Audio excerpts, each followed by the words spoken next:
right, go for 10. Come on, put those hands together.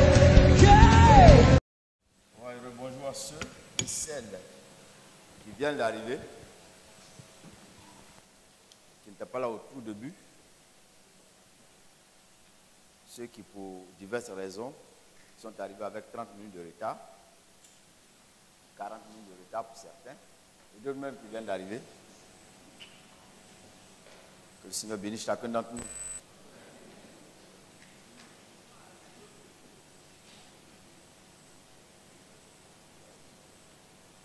Je voudrais ce matin nous ramener en arrière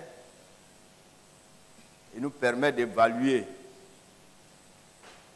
si nous sommes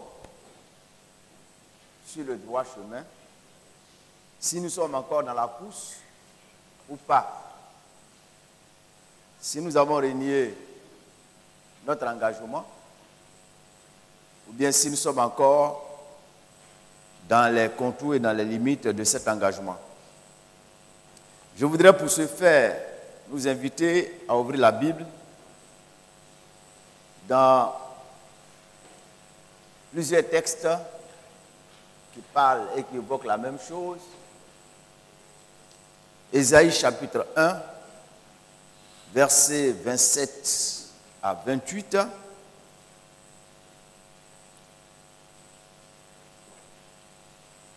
Ésaïe chapitre 6, versets 8 à 10. Ésaïe chapitre 6, versets 8 à 10. Jérémie chapitre 5, versets 1 à 3. Jérémie chapitre 8, versets 4 à 9. Jérémie 8, 4 à 9. Matthieu 13, verset 15, toujours dans Matthieu le chapitre 18, verset 3, et enfin, Luc 22, verset 32. Je reprends Ésaïe 1, verset 27, chapitre 6, verset 8 à 10, Jérémie 5, 1 à 3, chapitre 8, verset 4 à 9, Matthieu chapitre 13, verset 15, chapitre 18, verset 3, Luc chapitre 22, verset 32. Genèse, Exode, Lévitique.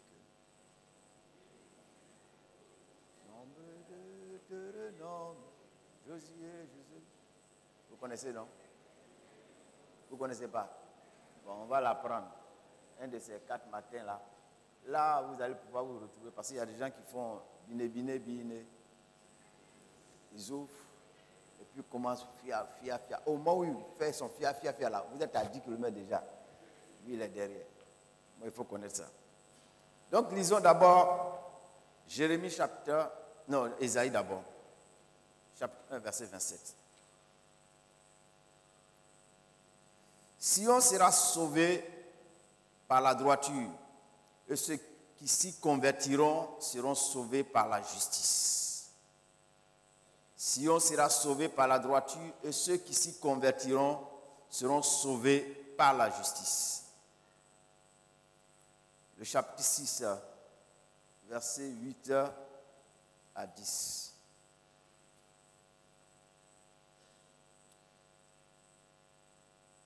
Rends sensible le cœur de ce peuple, endurcis ses oreilles et bouche-lui les yeux, pour qu'il ne voie point de ses yeux, n'entende point de ses oreilles, ne comprenne point de son cœur, ne se convertisse point et ne soit point guéri.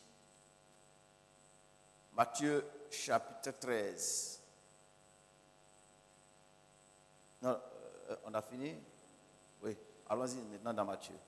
Matthieu chapitre 13, verset 15. Commençons un peu plus haut, verset 10. Les disciples s'approchèrent et lui dirent, pourquoi leur parles-tu en parabole? Jésus leur répondit, parce qu'il vous a été donné de connaître le mystère du royaume des cieux et que cela ne leur a pas été donné. Quand on donnera à celui qui a, il sera dans l'abondance, mais à celui qui n'a pas, on ôtera même ce qu'il a. C'est pourquoi je leur parle en parabole, parce qu'en voyant, ils ne voient point, et qu'en entendant, ils n'entendent ni ne comprennent. Et pour eux s'accomplit cette prophétie d'Ésaïe. Vous entendrez de vos oreilles, et vous ne comprendrez point. Vous regarderez de vos yeux, et vous ne verrez point. Car le cœur de ce peuple est devenu insensible. Ils ont endurci leurs oreilles, et ils ont fermé leurs yeux, de peur qu'ils ne voient de leurs yeux, qu'ils n'entendent de leurs oreilles, qu'ils ne comprennent de leur cœur, qu'ils ne se convertissent, et que je ne les guérisse. Chapitre 18, verset 3.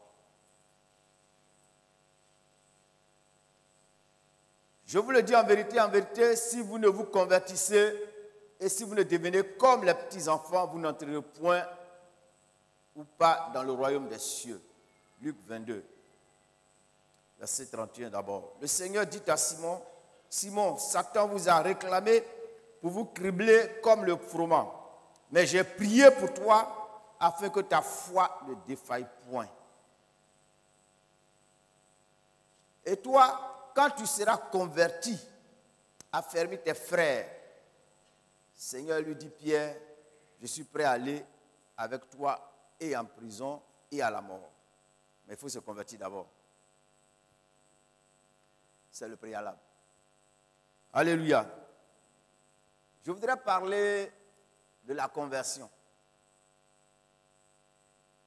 Retourner sur les anciens sentiers, c'est se convertir ou se reconvertir.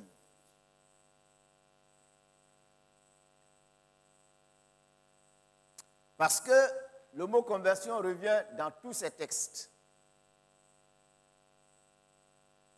Et quand on veut revenir aux fondamentaux de la foi chrétienne, quand on veut pouvoir avoir ou bien disposer d'éléments objectifs pour évaluer la réalité de sa foi, l'évidence de sa foi, la normalité de sa foi, il est important de se remémorer ces éléments essentiels ou bien cet élément essentiel qu'est la conversion.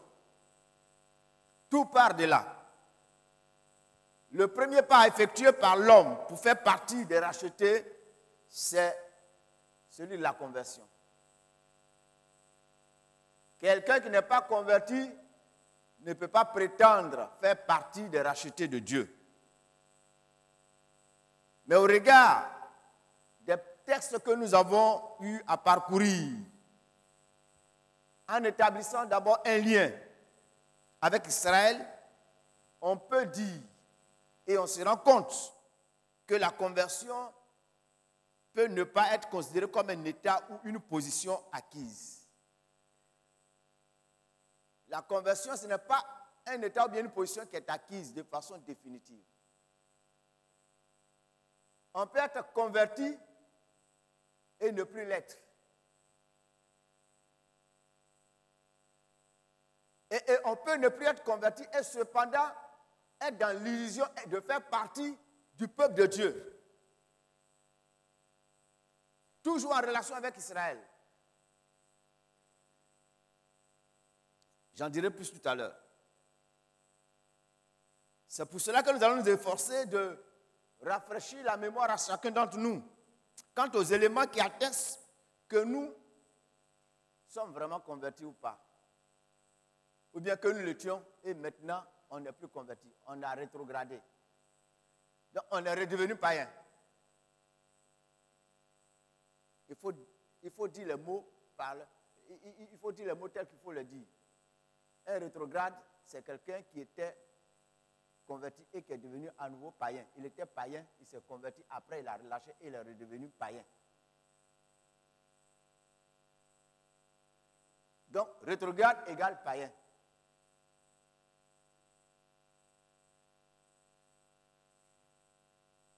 Alors, je vais simplement faire une sorte d'introduction ce matin.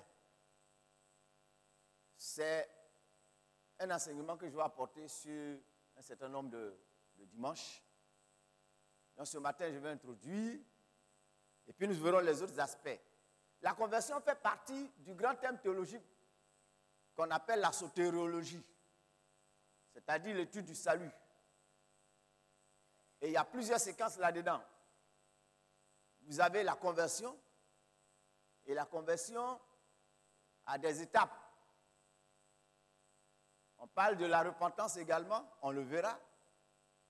On parle de la nouvelle naissance. On parle aussi de la régénération, etc., etc. Donc, il y a plusieurs éléments que nous aborderons dans les temps à venir. Mais ce matin, nous allons faire l'introduction. Alors, je voudrais dans un premier temps dire ce que la conversion n'est pas. C'est l'élément majeur que je vais mettre en relief. Et je ferai une brève introduction de la conversion. Et puis on va s'arrêter là. La conversion, ce qu'elle n'est pas. Se convertir, ce n'est pas passer d'une religion à une autre. Ou d'une dénomination à une autre. Ou passer du christianisme à une religion X ou Y et vice-versa. Ce n'est pas ça la conversion. Si quelqu'un dit, je me suis converti aux assemblées de Dieu, c'est-à-dire, il a changé de dénomination, il a changé peut-être de pratique cultuelle. Mais en réalité, si on fouille bien, il n'est pas encore connecté au Christ. Il n'est pas encore entré dans la vraie famille spirituelle des enfants de Dieu. Parce que ce n'est pas un changement de dénomination. Ce n'est pas ça la conversion. Par exemple, j'étais bouddhiste et puis j'ai décidé de migrer maintenant pour devenir mahométan.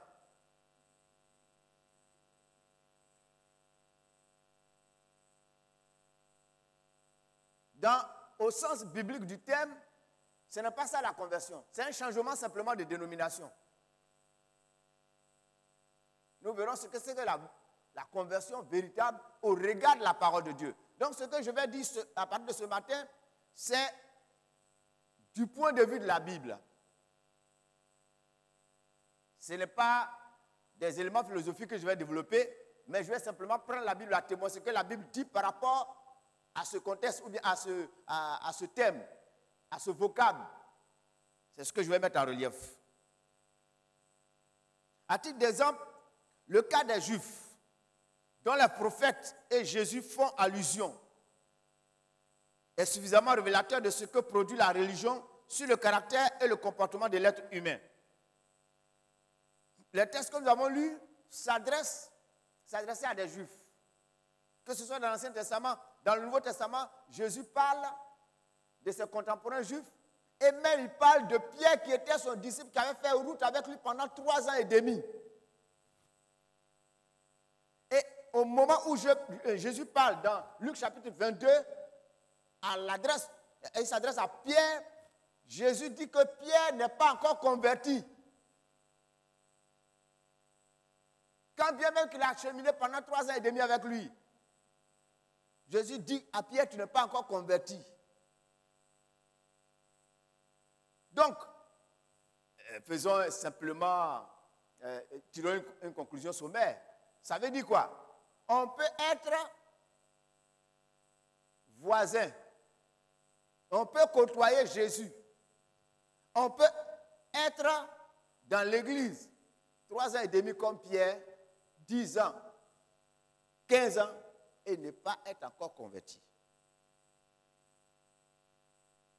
Et il y en a aussi, parmi nous. Il y en a. Ceux-là, ce sont les amis de l'église. Ils aiment bien la façon de faire des assemblées de Dieu. Mais ils ne vont pas plus loin.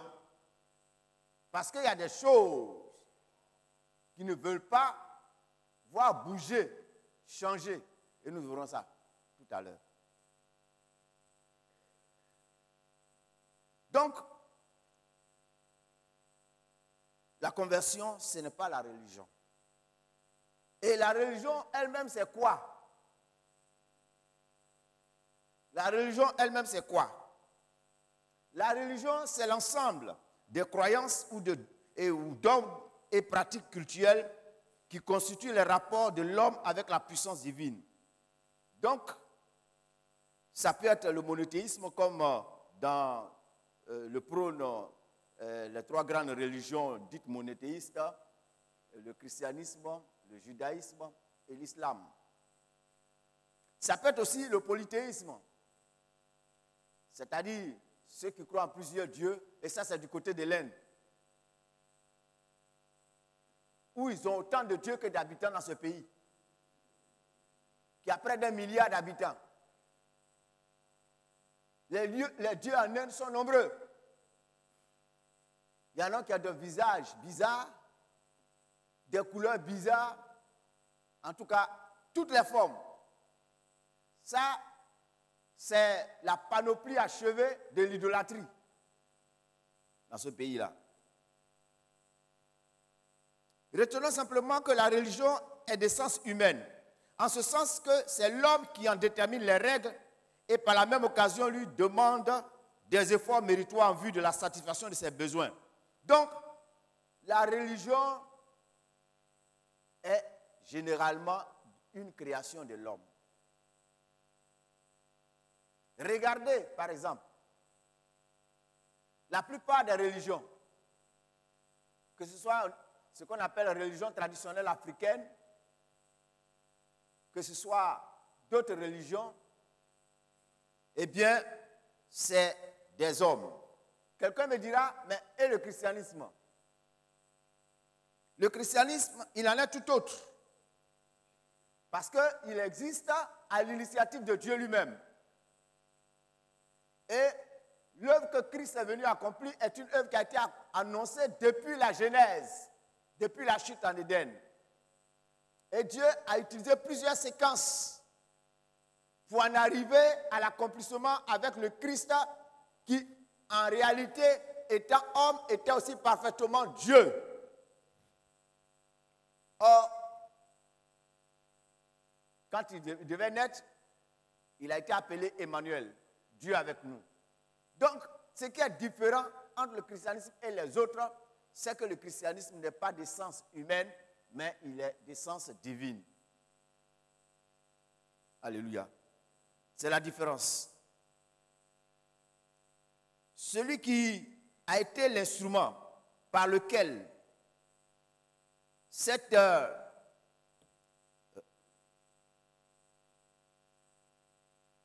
approche, ou bien cela a vu le jour, c'est Dieu lui-même. Et le christianisme est différent dans ce sens qu'il se mène avec le concours de Dieu lui-même. Par l'action de son esprit. Quand on dit je suis chrétien, le chrétien véritable, ce n'est pas quelqu'un qui vit, c'est vrai, en fournissant des efforts ou qui fait des efforts pour mériter le salut. En réalité, pour pouvoir mener une vie chrétienne victorieuse, il faut marcher par l'esprit. Parce que Dieu lui-même sait que l'homme, de par lui-même, ne peut pas fournir des efforts et le plaire. C'est pourquoi Jésus a dit dans Jean chapitre 15, verset 5, « Sans moi, vous ne pouvez rien faire. » Dieu sait par avance qu'en tant qu'être humain, on ne peut pas le satisfaire de par nos efforts personnels. Et si véritablement, en tant que croyant, on se laisse conduire, on est rempli du Saint-Esprit et on marche par l'Esprit, on va être un homme qui va surnager les situations. On va être un homme qui va véritablement, dans sa vie, manifester le trait de caractère de Dieu lui-même et être au-dessus de la mêlée. C'est pourquoi Jésus a dit, dans Jean 16, verset 13, « Quand le consolateur sera venu, l'Esprit de vérité, il vous conduira dans toute la vérité. Car il ne parlera pas de lui-même, mais il dira tout ce qu'il aura entendu. Et il vous annoncera les choses à venir. Quand le consolateur sera venu, l'Esprit de vérité, il vous conduira dans toute la vérité. » C'est lui qui va vous conduire. Or, les autres religions, l'homme se débrouille. C'est pourquoi généralement ils sont fatalistes. Ils disent, je fais tout ça, mais quand on va arriver là-bas, Dieu va peser le bien que j'ai fait et le mal que j'ai fait. Si le bien est plus lourd, alors je suis sauvé. Si le mal est plus lourd, il va me trouver peut-être une place intermédiaire pour que je puisse me racheter.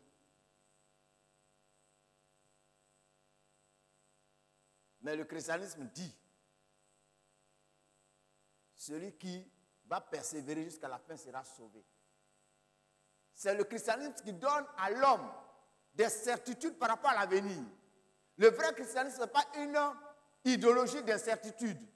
C'est pourquoi ceux qui sont dans la mouvance dite chrétienne et qui peut-être n'ont pas une bonne approche de la Bible et qui continuent à encourager les gens, bon, quand même les gens meurent, on va prier pour le défunt.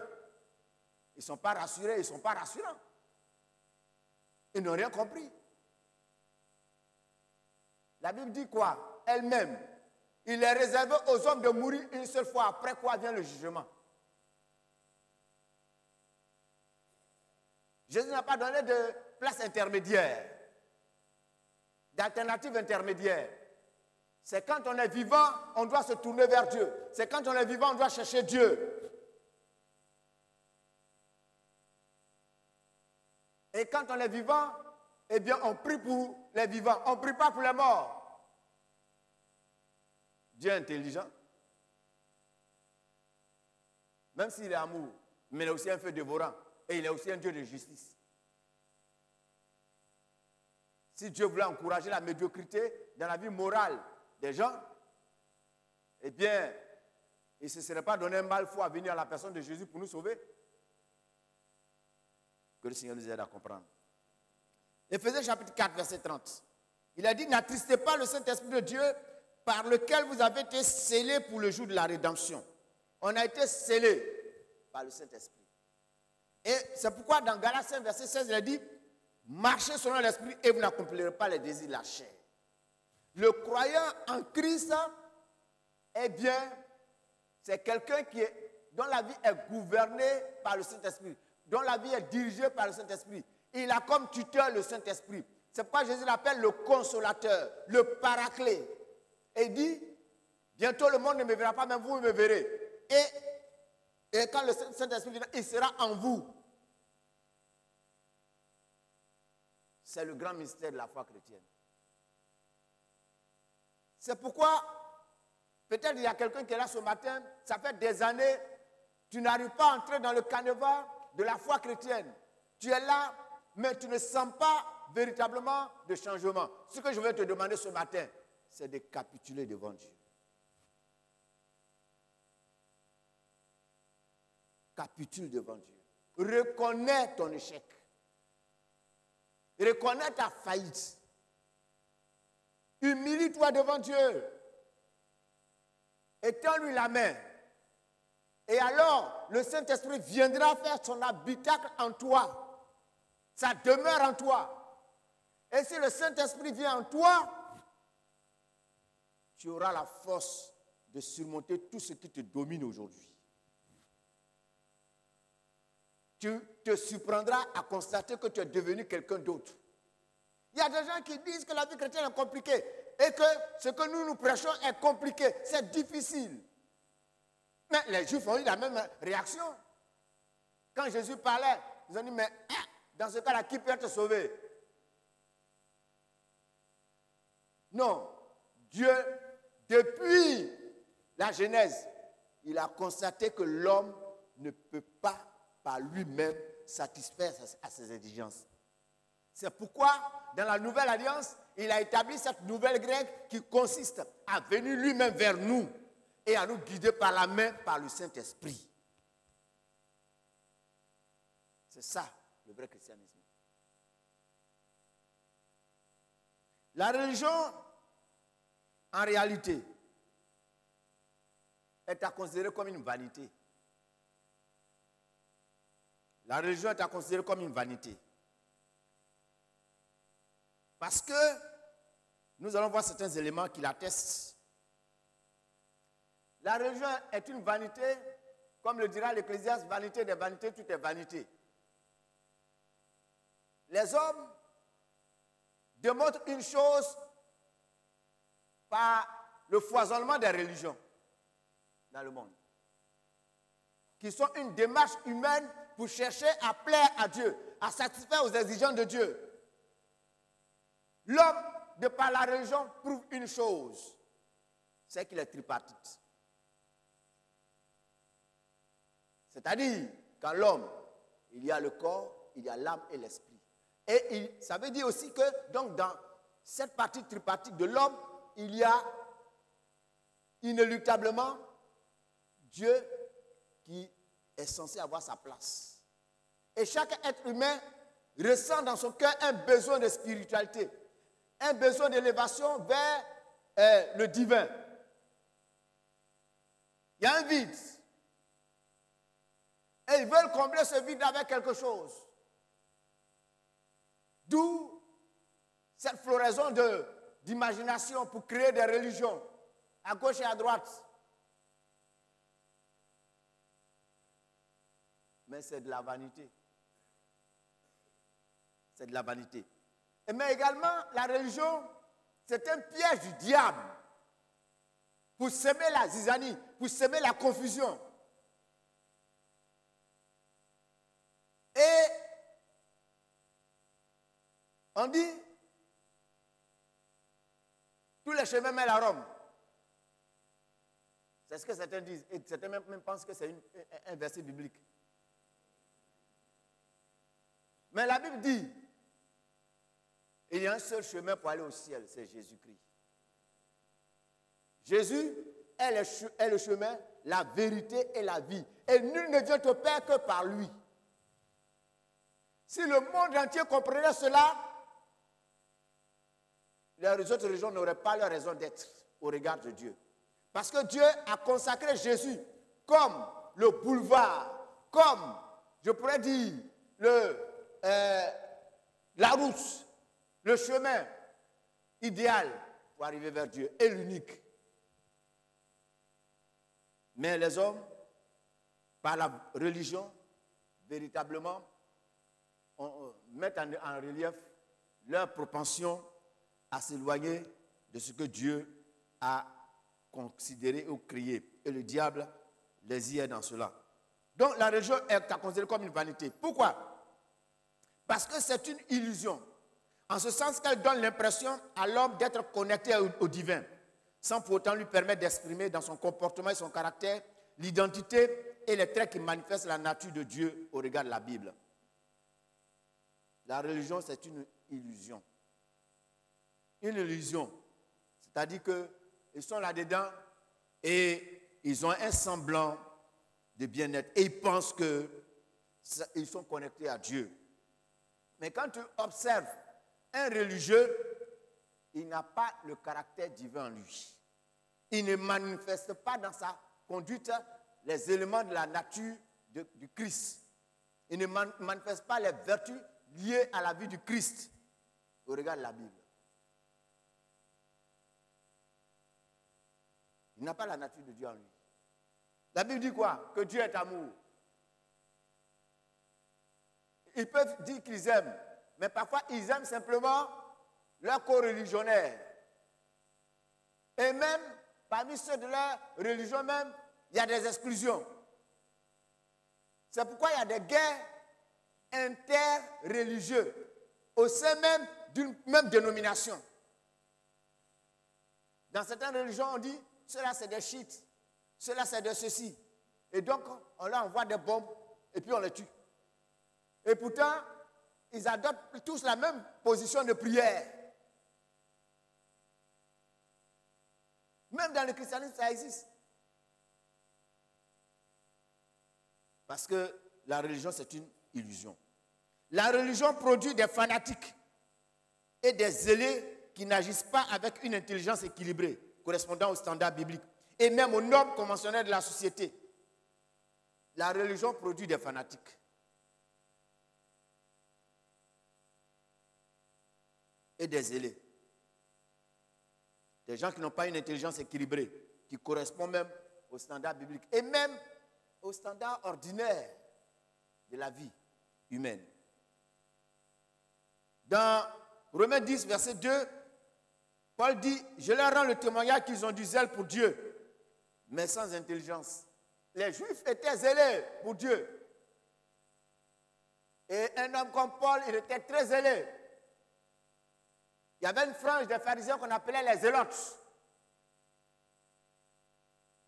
C'est la frange la plus dure, la plus conservatrice. Eh bien, Paul allait à Damas pour aller persécuter les chrétiens. Et il a été même un des mandataires de ceux qui ont lapidé Étienne, le premier martyr de l'Église. Jésus a dit dans Jean 16, verset 2, qu'il va arriver un temps où quiconque vous tuera croira rendre un culte à Dieu. Parlant donc de ces personnes, ces fanatiques, pour eux, si tu ne penses pas dans la même direction qu'eux, tu ne vois pas la même chose qu'eux, tu n'es pas dans la même vision qu'eux, tu mérites de mourir. Et même s'ils te tuent, eh bien, s'ils t'ont tué par rapport au fait que tu ne partages pas leur doctrine, c'est que réellement, ils ont fait un bon sacrifice, ils ont fait une bonne action. Ce sont des justiciers de Dieu. Dieu n'a pas besoin de justiciers sur la terre. Dieu est assez grand pour se défendre lui-même. Dieu est assez puissant. Dieu ne raisonne pas comme les hommes. Si Dieu voulait raisonner comme les hommes, si Dieu pensait comme les hommes, si Dieu fonctionnait comme les hommes, depuis la nuit des temps, il n'aurait plus un être humain sur la terre. Mais parce que Dieu, il est amour, mais il est miséricordieux, il est patient, quand bien même qu'il soit saint. Parce que Dieu, c'est l'éternel présent. 1000 ans, c'est comme un jour devant lui. Et un jour est comme 1000 ans. Lui, il sait ce qui va se passer dans 1000 ans, dans 2000 ans. Il sait comment celui qui se tape la poitrine et il fait n'importe quoi et il pense que le ciel lui a soumis, va finir. Donc lui, il n'est pas pressé. Dieu n'est pas pressé. Il contrôle tout. Même celui qui pense qu'il n'est pas contrôlé par Dieu, Dieu le contrôle. Quand même, Job, homme intègre, craignant Dieu, étant véritablement un homme approuvé de Dieu, le diable se présente devant Dieu et lui dit, Dieu lui dit, mais est-ce que tu as vu mon serviteur Job? Oh. Dieu était fier de Job. Il était fier de Job et il lui faisait confiance. Dieu a fait exprès. On peut dire même que c'est Dieu qui a vendu Job à Satan. Parce que si Dieu lui-même n'avait pas ouvert sa bouche pour dire à Satan, as-tu vu mon serviteur Job? Satan n'aurait pas réclamé. Mais pourquoi Dieu est entré dans ce jeu-là? Il est entré dans ce jeu parce que Dieu connaissait Job. Il faisait confiance à Job. Et Dieu lui-même savait que lui-même contrôlerait la situation. Quand le temps est arrivé, Job a été livré à Satan, à la merci de Satan. Satan agit par phase, par étape. Et à chaque étape, quand Satan vient, Job est toujours du bon côté. L'honneur de Dieu était sauvegardé. Et à la fin, l'honneur de Dieu a été sauvegardé. Et Satan a eu honte. Oui, Dieu, il est grand. Il n'est pas pressé. Peut-être que ce matin, on est là, il y a quelqu'un qui souffre. Qui souffre du fait du comportement de quelqu'un. Et parfois même, quand quelqu'un nous fait souffrir ou quand des gens nous font souffrir, on voudrait même être comme Dieu, souffler sur lui et puis va disparaître. On souhaiterait même que la personne disparaisse vite. Mais la personne ne disparaîtra pas. Elle ne disparaîtra pas. C'est quand le moment de Dieu va arriver que Dieu va régler les comptes. Alléluia. Ceux qui n'ont pas compris, c'est ceux-là qui veulent jouer les zélotes, qui veulent jouer les soldats de Dieu. Ça, c'est l'œuvre de la religion. La religion produit les fanatiques. Le religieux doit aussi être considéré en tant que personne qui ne connaît pas Dieu. Un religieux, c'est quelqu'un qui ne connaît pas Dieu. La religion produit des gens qui ne connaissent pas Dieu. En effet, en examinant les différentes interprétations des prophètes, de Jésus et des apôtres, à l'endroit de leurs compatriotes juifs, on se rend compte, quand bien même qu'ils avaient une religion ou un culte, cependant ils ne connaissaient pas Dieu parce qu'ils s'en étaient détournés. Que ce soit Jérémie, que ce soit Isaïe, que ce soit Jésus à l'endroit des disciples, ils s'adressaient à des Juifs. Et ils avaient une religion. Et ils considéraient qu'ils étaient la première des nations. Ils considéraient qu'ils avaient le culte le plus élaboré. Ils considéraient qu'ils avaient la pratique cultuelle la plus perfectionnée de l'époque. Et ils regardaient les autres peuples avec mépris. D'ailleurs, ils n'osaient même pas manger avec les païens. C'est-à-dire vous et moi, à l'époque, ils ne vont même pas accepter de manger avec vous. Vous approchez, manger avec vous, c'est se rendre impur. Et cependant, c'est à eux que les prophètes et Jésus s'adressent en disant qu'ils ne sont pas convertis. Regardez dans Ésaïe 31, verset 6. Il a dit, revenez à celui dont on s'est profondément détourné, enfants d'Israël. Donc, en quelque sorte, tu peux faire partie du peuple de Dieu. Et si véritablement tu ne veilles pas et que tes faits et gestes démontrent que tu l'as renié, tu es devenu comme un païen, un inconverti. Tu es redevenu comme un inconverti. Et généralement, ces deux catégories de personnes sont toujours dans le peuple de Dieu. Ceux qui sont dans l'illusion de faire partie du peuple racheté et ceux qui sont véritablement rachetés. C'est pourquoi j'ai dit au départ que la position de converti n'est pas une position acquise. On peut la perdre. Et on peut commencer par être converti et on peut devenir un religieux. Un religieux bon teint. On est là. Que le Seigneur nous aide. Le grand enseignement que nous donne l'exemple des Juifs est qu'en apparence, on peut faire partie du peuple des élus et en réalité aux yeux de Dieu, à qui rien n'est caché, ne plus en faire partie. Parce que l'on s'en est détourné. C'est ce qui explique que et les prophètes, et le Seigneur Jésus et les apôtres leur parlent de conversion. Ainsi, tous ceux qui ont rétrogradé sont devenus apostates ou même fréquentent encore l'Église en étant en rupture avec bien des règles éthiques de la foi en Christ ont besoin de se reconvertir. Donc, quelqu'un qui est dans l'Église, qui continue de fréquenter l'Église, mais qui est devenu un apostat, quelqu'un qui a abandonné la foi, quelqu'un qui est en rupture de banc avec les principes de la parole de Dieu, celui-là, il a besoin de se reconvertir. Parce que un rétrograde, je l'ai dit, égale un païen. Et d'autres quand même diront que les rétrogrades sont plus dangereux que les païens. Parce que les païens ils le font, mais parfois le rétrograde fait 2 fois pire. Parce que lui, il n'a plus la crainte de Dieu. C'est une terre brûlée, un crâne brûlé. Et généralement, dans l'histoire de l'humanité, ceux qui ont fait le plus de mal à l'Église, c'est ceux qui étaient dans l'Église qui sont sortis. Qui sont devenus des éléments les plus dangereux pour l'Église. Qui ont fait beaucoup plus de mal à l'Église.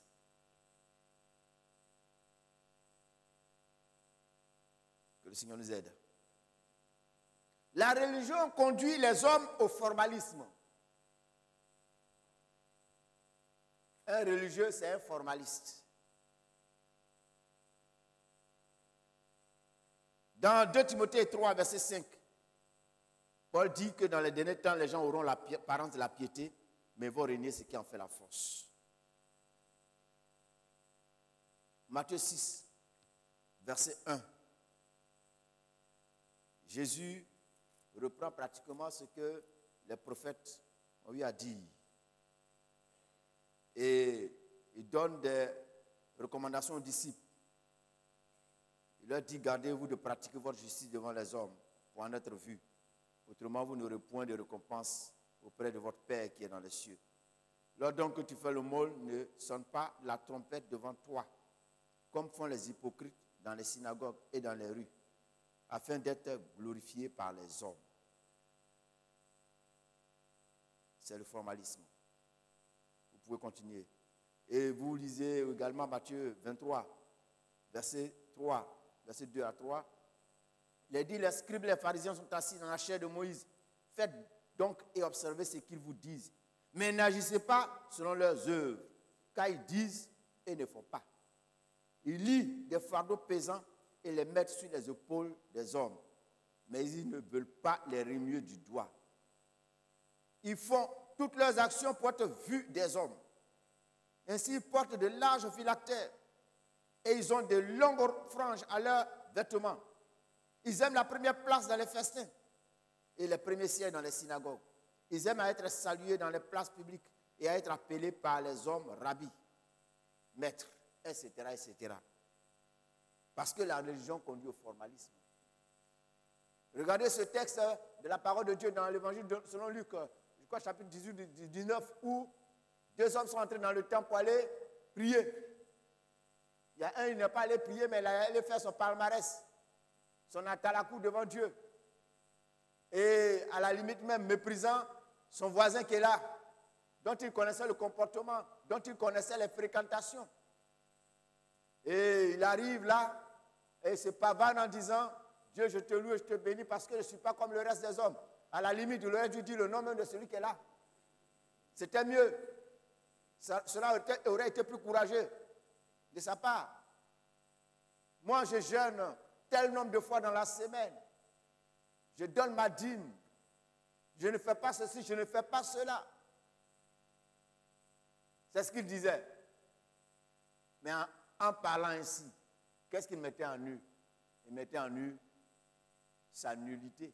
Il mettait en nu son arrogance. Il mettait en nu son orgueil, sa suffisance. Et l'autre qui était là, lui se tapait la poitrine et il disait, oh Dieu, sois apaisé envers moi qui suis un pécheur. Parce que la religion conduit au formalisme. Et comme Paul le dit, ils auront l'apparence de la piété. Ils connaissent ce qu'on appelle le patois de Canaan. Le béaba. Il peut même, quand il te fait une prière, tu vas dire, mais comment le frère il prie? La sœur prie. Mais ça, c'est récitation. C'est un poème bien appris, bien assimilé. C'est de l'automatisme. C'est un appareil qui est enregistré et qui ne donne pas en direct, mais c'est en différé. Ce qui a été enregistré, accumulé au fil du temps et des expériences. C'est du verbiage inutile. Ça, c'est du formalisme. Et ça, toutes les dénominations courent vers ce risque. Toutes les églises courent vers ce risque. Ce qui est arrivé aux Juifs à l'époque des prophètes et du temps de Jésus nous guette également. Il n'y a rien de nouveau sur le soleil. C'est ce qui a été qui sera. Ne permettons pas autant de nous déprécier spirituellement parlant. Ne permettons pas autant de tiédir notre foi, notre ferveur, notre spiritualité. Ne permettons pas à notre époque d'impacter négativement notre façon de fonctionner sur le plan spirituel. refusons d'être des religieux. La religion, c'est un masque. C'est une couverture. Pour être bien vu des hommes. Et c'est ce qui se passait au temps de Jésus avec les pharisiens et les scribes. Quand ils passaient, eh bien les gens les respectaient. Ils s'efforçaient de garder le respect et la considération des hommes. Mais ils n'avaient pas l'approbation de Dieu. Chers frères, chères sœurs, retournons sur les anciens sentiers. Efforçons-nous de considérer quel est le regard de Dieu sur ma personne, sur ma façon de vivre. Il y a des gens qui sont parfois même dans l'église et qui ne s'occupent pas d'eux-mêmes. Ils sont comme ce pharisien, cet homme, ce religieux qui est entré dans le temple et qui jugeait celui qui était là. Ils n'ont plus de temps pour s'occuper d'eux-mêmes. Ils s'occupent seulement des autres. Leur bouche est devenue la bouche de Satan, l'accusateur des frères et des sœurs.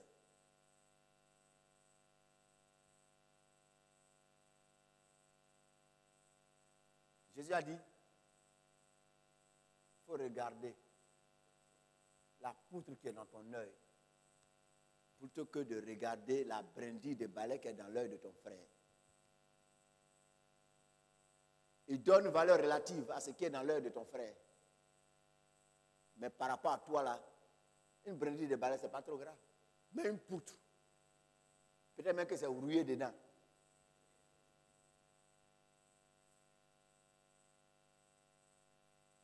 Que le Seigneur nous aide.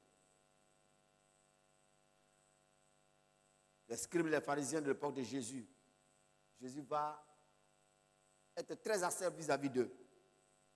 Dans Matthieu 15, 8, il dit, et cite le prophète Ésaïe, ce peuple m'honore des lèvres, mais son cœur est éloigné de moi. C'est ça le formalisme. Ce peuple m'honore des lèvres, mais son cœur est éloigné de moi.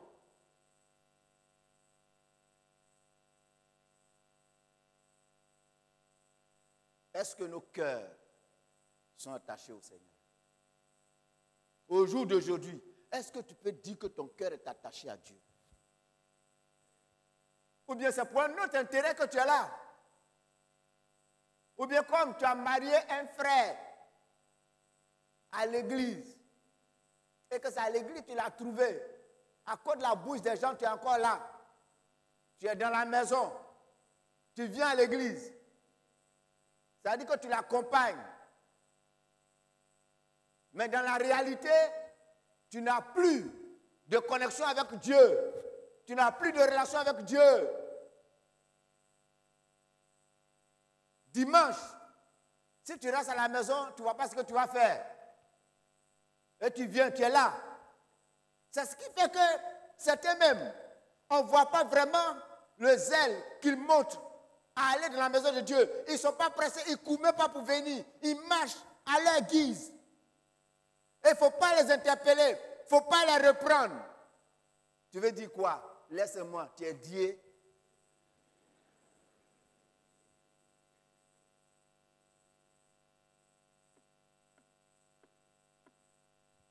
Mais celui qui n'est pas un religieux, c'est quelqu'un qui a la crainte de Dieu.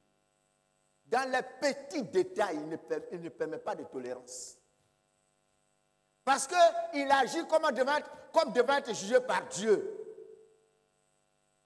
Et dans son jugement, il intègre le fait que les standards de Dieu sont différents des standards des hommes. Dieu, ce n'est pas la complaisance. Dieu, ce n'est pas la comédie. Gardons ça à l'esprit. Dieu, ce n'est pas la complaisance. Dieu, ce n'est pas la comédie. C'est devant les hommes, on peut faire la comédie. Un missionnaire français nous disait ceci. Il y a un homme qui toute sa vie durant, il a joué la comédie. Et quand il est mort, vous savez ce qu'il a demandé à ce qu'on écrive sur sa tombe? Il a dit d'écrire sur sa tombe, ici finit la comédie.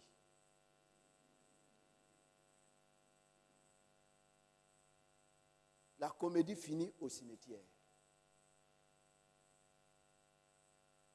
Oh, il y a des gens qui pensent qu'ils sont maîtres de leur vie, de leur existence. Ils gèrent leur vie comme ils l'entendent. Comme si depuis longtemps, il sait que c'est programmé, que le 31 février, il va mourir. Je dis 31 février parce que ça n'existe pas dans le calendrier. Là, quelqu'un ne va pas me dire que le pasteur a dit que... Non.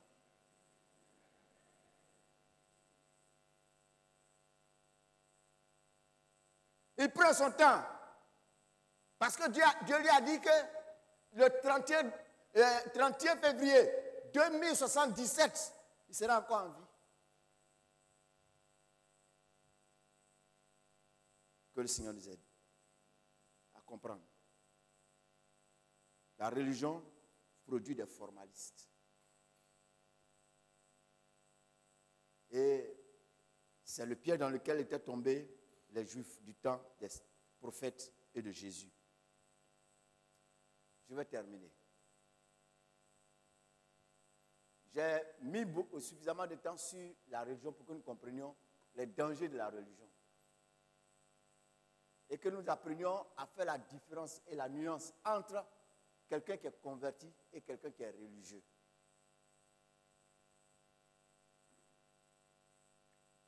La conversion, c'est quoi? Je termine par ça. Je fais simplement une définition et puis bon, je m'arrête. Parce que je veux véritablement que ce que je vais dire dans la suite soit bien compris. L'action de se convertir, c'est de se retourner ou de se tourner vers Dieu. C'est quelqu'un qui est en train de marcher dans une voie et qui fait demi-tour pour repartir sur ses pas. Ça, c'est l'action de se tourner vers Dieu ou bien de se retourner. La conversion est un changement complet d'orientation. C'est un changement complet d'orientation. Celui qui est converti, il a changé d'orientation. S'il a changé d'orientation, c'est-à-dire, il a changé aussi de point d'attraction. Il a changé d'élément d'affection. Il a changé d'objectif. Celui qui est converti, c'est quelqu'un qui a fait volte-face de son être tout entier vers le Seigneur. C'est le pécheur qui résolument fait demi-tour pour marcher désormais sur le chemin de la vie éternelle. Il fait résolument demi-tour pour marcher dorénavant sur le chemin de la vie éternelle. Il a un nouveau point d'ancrage. Il a de nouvelles motivations. Il n'est plus tourné vers la même chose. Il a changé. Et ses affections l'orientent vers Dieu, essentiellement. C'est rentrer en soi-même et revenir sur ses pas. Et là-dedans, il y a l'idée de repentance que nous verrons dans la suite. Rentrer en soi-même. C'est-à-dire prendre conscience qu'on est sur le mauvais chemin, on est dans la mauvaise direction. Et ce matin, Dieu te donne l'occasion de passer, de faire un examen de conscience, de passer en revue ta façon de fonctionner, ta façon de vivre, ta façon de marcher. C'est pour provoquer un éveil de conscience chez toi. Dieu veut cela. Dans l'épître de Paul aux Corinthiens, 1 Corinthiens chapitre 11, Paul dit que si nous nous jugeons nous-mêmes, nous ne serons pas jugés. Et la conversion qui intègre le fait de se repentir, par exemple, nous amène nous-mêmes à être notre propre juge. Un juge, pas partial, mais un juge qui juge objectivement. Vous savez, quand quelqu'un réussit à faire ça, il a réussi un grand challenge. Il a réussi à relever un grand challenge. Parce que tant qu'une personne n'est pas entrée en elle-même profondément pour être juge de ses actions, pour comprendre pour comprendre que ce qu'il fait, la direction qu'il a prise n'est pas une bonne direction, vous allez dire ce que vous voulez, vous perdez votre temps. Mais il y a des gens qui sont là. Combien de fois on n'a pas parlé? Mais ils sont restés de marques. Mais c'est le jour où ils vont entrer en eux-mêmes. Et ils vont prendre conscience de la misère, de la pauvreté. Ils vont prendre conscience du danger qui les guette. Ce jour-là, vous ne pourrez plus les arrêter. Plus chrétien que tu meurs. C'est ce qui est arrivé la première fois quand nous sommes donnés au Seigneur. Et c'est ce qu'il faut. Plusieurs exemples bibliques illustrent parfaitement cette définition. Oui. Il y a des exemples bibliques qui illustrent parfaitement cela. Nous avons l'exemple de l'apôtre Paul dans Actes chapitre 9. Il allait à Damas pour aller arrêter les chrétiens et les conduire vers les souverains sacrificateurs pour les juger. En fait, il allait pour arrêter tous ceux qui étaient juifs, qui avaient décidé d'embrasser la nouvelle doctrine. Et il avait reçu un mandat d'aller les arrêter. Complicité entre les chefs religieux de l'époque et l'autorité coloniale, politique romaine. Et il partait avec ce mandat sur la route de Damas. C'est là qu'il va croiser celui devant qui tous les genoux fléchissent. Devant qui celui qui se méprend, se casse les dents. C'est Jésus-Christ de Nazareth. Il a croisé Jésus sur son chemin. Jésus s'est mis à travers de son chemin. Il ne pouvait pas passer. Il a reçu un flash. Mais pas un flash comme celui de cet appareil avec lequel notre frère est en train de faire les photos. Mais c'est un flash spécial qui est aveugle en même temps. Il a été terrassé, il est tombé.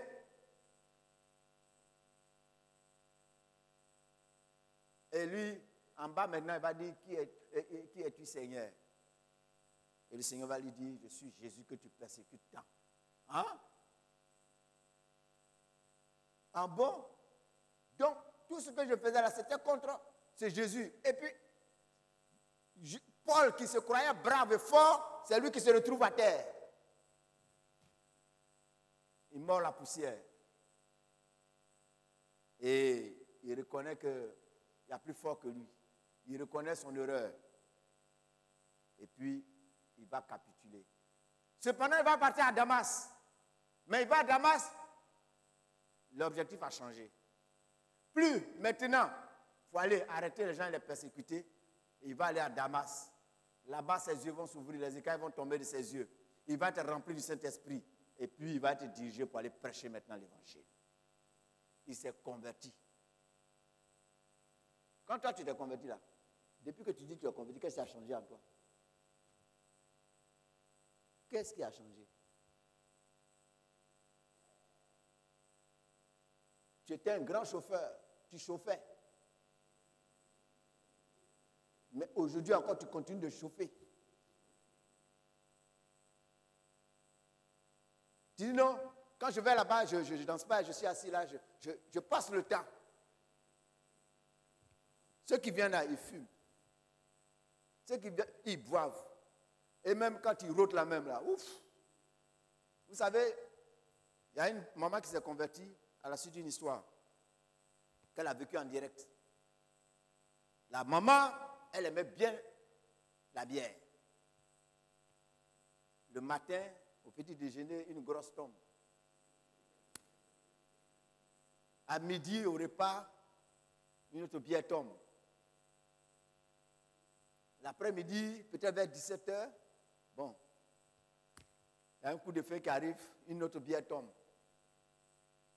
Dans la journée, la maman peut taper 5. Et puis elle est wisi comme le dit les Baoulés. Dieu qui voulait la sauver, va lui faire une expérience. Elle est venue chez sa fille qui s'est donnée au Seigneur. Sa fille lui parle du Seigneur, dit, oh, il faut quitter là, avec ton affaire de Jésus là. Hein? Chose dans votre affaire, on ne boit pas tout ça là. Hein? Laisse-moi tranquille. Un jour, elle a pris un baka. D'Agamé à Yopougon. Dieu va la faire asseoir dans un endroit stratégique. Dieu même a choisi la place. Elle était assise devant un monsieur qui lui était derrière. Et le gars, il était ouf. Il était saoulé. Et vous savez, quand les gens sont saoulés, ils ont des gestes pas contrôlables, quoi. Donc, le gars, il était là, il était assis. Après, et puis il route. Et, imaginez la vieille, elle est assise. Et puis, le gars qui est derrière, il vient comme ça. Waouh! Tout le gaz, toute l'odeur, c'est elle qui respirait. Mais Dieu voulait la délivrer. Mais d'Agamé à Gabriel Gare, ça a paru être Abidjan Paris.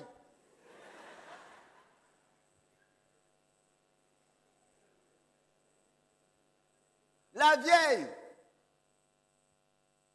elle voulait vomir. Elle qui est habituée à la bière. Dès qu'elle est arrivée à Gabriel Gare, elle est descendue, elle-même, elle a commencé à rendre. C'était sa délivrance. Et c'est ce jour-là qu'elle a compris que l'alcool était un mauvais maître. Elle s'est donnée au Seigneur. C'est à cause de bière, elle ne voulait pas se donner à Jésus. Mais elle a vu ce qui est dans l'alcool et cela l'a convaincue de se donner à Jésus.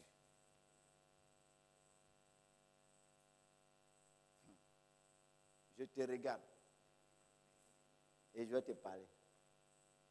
C'est à cause d'Akissi là que tu ne veux pas t'attacher à Jésus. Mais Akissi va devenir pour toi comme l'alcool à laquelle la maman là ne voulait pas lâcher. Là. Elle va te passer par les narines. Et ce jour-là, tu comprendras qu'il y a plus fort qu'Akissi. Et il y a meilleur qu'Akissi. Et le meilleur, c'est Jésus-Christ de Nazareth.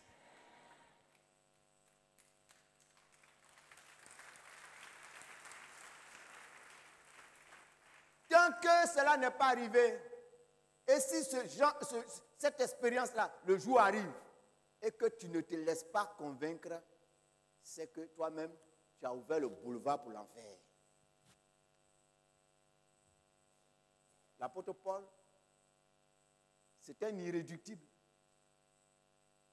C'était un pharisien pur et dur du groupe des zélotes, des persécuteurs de l'Église. Et quand il s'est converti, il s'en est voulu. Lisez son épître aux Philippiens. Quand il présente son passé, il ne présente pas son passé en termes élogieux. Il y a des gens, quand ils rendent témoignage de ce qu'ils ont été, tu as comme l'impression que vraiment, leur avant était meilleur. C'est comme s'ils faisaient leur atalakou.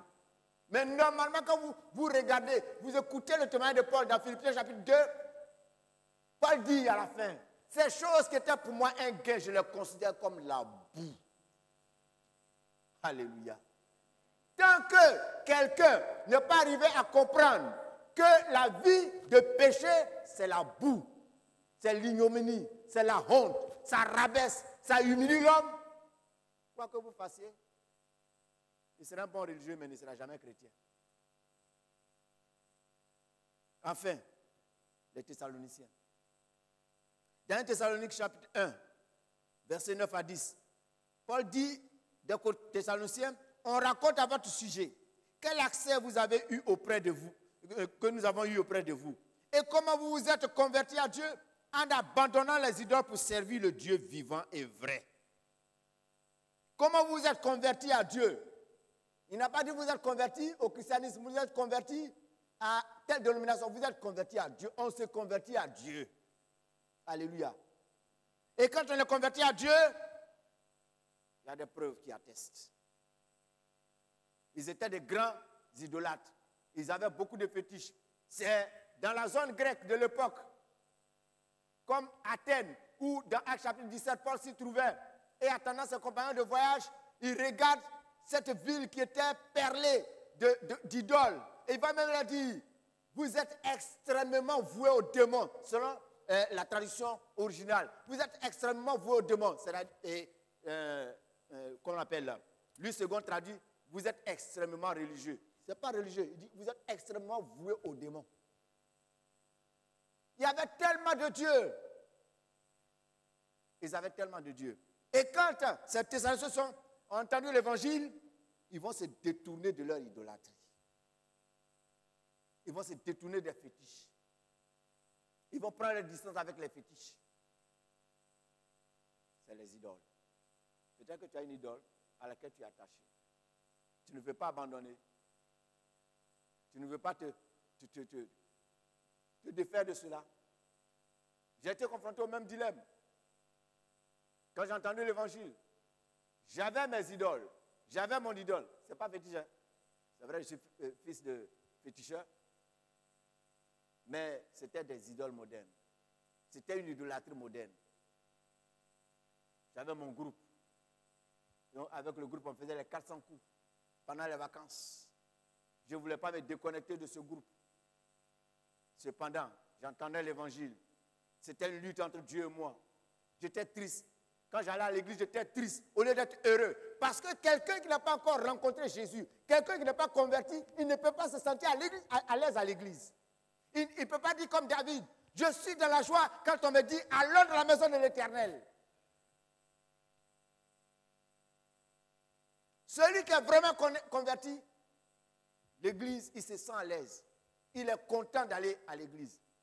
Mais pas pour rencontrer ses frères, pas pour être dans la chaleur de l'église, mais parce que ça lui donne l'occasion d'être en communion avec son Dieu. C'est comme une convocation que Dieu nous lance quand on va à l'église. Dieu a quelque chose à nous dire, quel que soit le type de réunion. Et on se fait du bien dans la présence de Dieu. Ce matin, si tu n'étais pas venu, tu n'as pas entendu ce que tu entends. Et si tu entends ce que tu es en train d'entendre, c'est parce que Dieu veut faire quelque chose avec toi. Il veut faire quelque chose dans ta vie. Et ce n'est pas quelque chose de négatif. Dieu a conçu un projet particulier pour ton existence. Tu ne fais que retarder en ne te donnant pas au Seigneur. Qu'est-ce que Dieu ne peut pas faire? Dieu veut faire de grandes choses avec toi. Mais seulement, il faut que tu te convertisses. Il faut que tu te détournes de la voie que tu suis. Ce n'est pas une bonne voie. Quand tu te couches la nuit, est-ce que tu dors correctement? On a tous été païens. J'ai été païen aussi. Je ne dormais pas bien. Mais depuis que j'ai connu Jésus, je dors tranquille. Alléluia. Et j'aime dormir. Je n'ai pas peur de la nuit. Je n'ai pas peur de dormir. Quand je ferme les yeux, c'est le sommeil. Je dis, Seigneur, donne-moi de dormir. Parce que c'est doux de dormir. Mais toi, la nuit, le sommeil te fuit. Et c'est les cauchemars. Et c'est les problèmes qui te poursuivent. Quand tu fermes les yeux, c'est le film tragique de ta vie qui passe. Convertis-toi. Donne-toi à Jésus. Ce n'est pas une illusion. C'est la réalité. C'est une expérience à faire. Fais le bilan. Fais le bilan. Tu as des palmarès dans tous les domaines. Des tristes palmarès dans le domaine du mal, dans le domaine du péché. Tu as gagné quoi? Tu as gagné quel trophée? Tu as gagné quel bonheur? Pour que tu persistes tant dans cette voie. Reviens à ton Créateur. Reviens à ton Créateur. La vie du monde n'est que vanité. On court vers des illusions. La vie est très courte. Et qu'est-ce que la vie sur terre comparée à l'éternité dans la gloire? Alléluia. Le meilleur est à venir. Mais pour que ce meilleur se réalise, il faut véritablement se connecter à Dieu en se convertissant. Que le Seigneur nous bénisse.